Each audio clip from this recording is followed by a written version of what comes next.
Hello and welcome. All right, if you're selling on Amazon, you know that every single rupee, every single cent really matters. Today, we're going to dig into a really smart, data-driven tool that Amazon has built, and it's designed to do one thing: put more of that hard-earned money right back in your pocket. So, let me just start by asking you a question right off the bat. Are you 100% sure that you're not overpaying on your Amazon fees? You know, between fulfillment, storage, shipping, it can feel like a constant battle just to stay profitable. It's a huge headache for every seller, and today we're going to tackle it head on. You know, you can think of selling on Amazon like a giant, complicated puzzle. You've got all these different pieces, like Fulfillment by Amazon or FBA, Easy Ship, Seller Flex, and each one has its own totally unique cost. And if you choose the wrong piece for the wrong product, well, it can just quietly chip away at your profits without you even noticing. But this is where Amazon actually tries to step in and give you a hand. It's called the Selling Channel Recommendation Tool. Now, in simple terms, it's basically Amazon's super smart algorithm looking at all your products one by one and telling you, hey, for this specific item right here, you could be saving money or even selling more if you just used a different fulfillment channel. Now, this isn't just some random guess they're throwing at you. Oh no, this recommendation engine is seriously powerful. It's crunching numbers on 4 key things: what customer demand looks like, how popular your product is, its sales history, and, this is the big one, the actual fee differences between the channels. It's literally using your own data to find you savings. All right, let's get into the nitty-gritty of Amazon's Smart Recommendation Tool. So, how does this thing actually find you savings? Let's break down the math. The logic behind their savings estimate is actually pretty straightforward, which is nice. Amazon uses the formula you see right here. They take your old fee, subtract the new, lower fee they're recommending, and then they multiply that difference by the number of units you sold in the last 3 months. Simple as that. And let's put some real numbers to this so it makes sense. Imagine your FBA fee for a particular product is 50 rupees a unit. The tool says, hey, switch to Easy Ship where the fee is only 30 rupees. Okay? Now, let's say you sold 1,000 units of that exact item in the last quarter. And boom, that simple switch, based on your own sales data, could mean a potential saving of 20,000 rupees. Now think about that for a second. That's from optimizing just one product. Imagine scaling that across your entire catalog. The numbers could get pretty big pretty fast. Okay, so you're probably thinking, great, where do I actually find these little gold nuggets of info?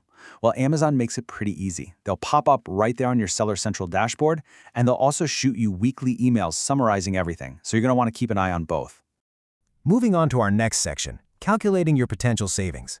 We've seen the numbers, but what does it actually look like to act on these recommendations? Let's walk through the practical steps of how you make the switch.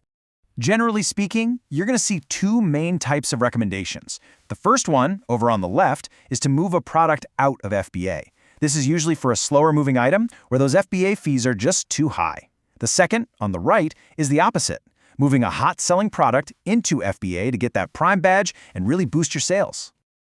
So let's focus on the most common one you'll probably see: moving a product out of an FBA warehouse. The process inside Seller Central is really just 4 simple steps. You click Remove Now right on the recommendation. That takes you to the Removals page. You type in how many units you want to pull out, and then you just confirm the order. It's that easy. But wait, before you rush off and start clicking buttons, listen up. This is probably the single most important tip in this entire explainer. So the key is this: before you tell Amazon to remove that stock from FBA, you have to make sure you have inventory ready to go in your new self-fulfilled channel. If you don't do this, your listing could go out of stock and you'll lose all that sales momentum. It's a critical step. Okay, so let's talk about how to make the switch.